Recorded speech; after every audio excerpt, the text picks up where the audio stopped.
Magandang oras po sa lahat ng ating mga kababayan. Meron po tayong weather update sa magiging lagay ng ating panahon ngayong araw at sa susunod na 24 oras. At sa binabantayan nating potensyal na bagyo sa loob ng ating Philippine Area of Responsibility sa mga susunod na araw.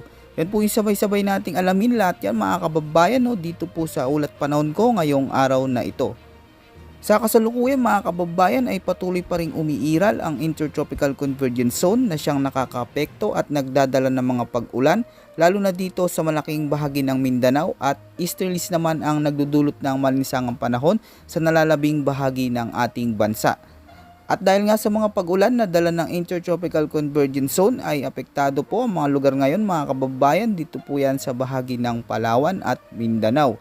Kaya asahan po ang mga lugar na ito ay makakaranas ng maulap hanggang sa madilim na kalangitan na may katamtaman hanggang sa mga malalakas na pag-ulan, pagkulog at pagkidlat lalo na pagdating ng hapon o gabi. Dahil dito ay hindi inaalis ang tsansa ng mga biglaang pagbaha at pagguho ng lupa lalo na kung magdudulot ito ng matitinding pag-ulan. Samantala dito naman sa bahagi ng Eastern Samar pati na rin sa Leyte at Southern Leyte ay asahan po ang mga lugar na ito ay magiging maulap hanggang sa kumpul-kumpul na kaulapan na may mga kalat-kalat na pag-ulan, pagkulog at pagkidlat. Posible po yan pagsapit ng hapon. Ang mga pag-ulan naman na ito ay dulot naman ng umiiral na easterlies. Dahil dito ay pinag-iingat din po natin ang lahat ng ating mga kababayan dyan sa mga nabanggit nating mga lugar. Dahil posible rin ang mga biglaang flash flood at landslides lalo na kung magiging malalakas ang mga pag-ulan na dulot nito. Samantala mga kababayan, dito naman sa buong Metro Manila at sa natitira pang bahagi ng ating bansa ay asahan po na makakaranas ng maulap hanggang sa maulap na papawirin na may mga isolated rain showers at thunderstorms lalo na pagsapit ng hapon o gabi.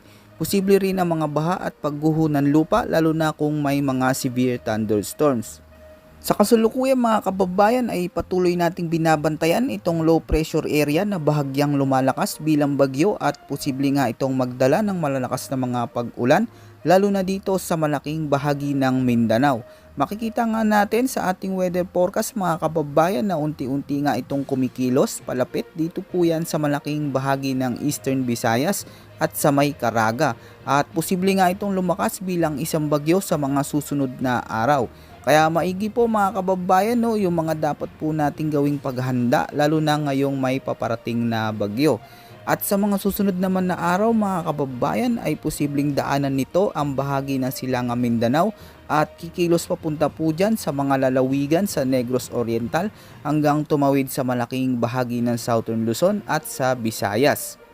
Kaya asahan po mga kababayan na magdadala ito ng malalakas na mga pag-ulan lalo na po dyan sa may Calabarzon, Bicol Region, mga ilang lugar sa Mindoro at kasama rin ang malaking bahagi ng Palawan at sa may Mimaropa. At pagsapit naman ng Huwebes mga kababayan ay posibleng tawirin nito ang silangang bahagi ng Visayas o di kaya sa mga lalawigan ng Leyte, Southern Leyte at sa may Eastern Samar bilang isang malakas na bagyo. At dahil nga sa dala nitong malawak na kaulapan at malakas na hangin at pag-ulan ay inaasahan na makakaapekto ito sa ilang bahagi pa ng ating bansa. Kaya pinaghahanda po natin ang lahat ng ating mga kababayan dahil may tsansa itong maglandfall dito po yan sa malaking bahagi ng Eastern Visayas at Caraga. Sa ngayon mga kababayan ay mamagal pa lamang itong kumikilos habang lumalakas ngunit maging handa na po tayo dahil hindi natin masasabi ang magiging galaw nito at posible pa itong magbago o lumakas pa sa mga susunod na araw. At kung sakali mga kababayan ay tatawagin po ito ng pag-asa bilang bagyong Auring. Unang bagyo po yan na papasok sa loob ng ating Philippine Area of Responsibility na makakaapekto sa kalupaan ng ating bansa ngayon. Kaya maigi po mga kababayan, pagandaan po natin ito habang wala pa po itong si Bagyong Auring at manatili po tayo na mag-antabay pa sa mga susunod pa nating update. Yan po muna ang ating pinaka-latest weather update at ulat panahon ngayong araw mga kababayan ko.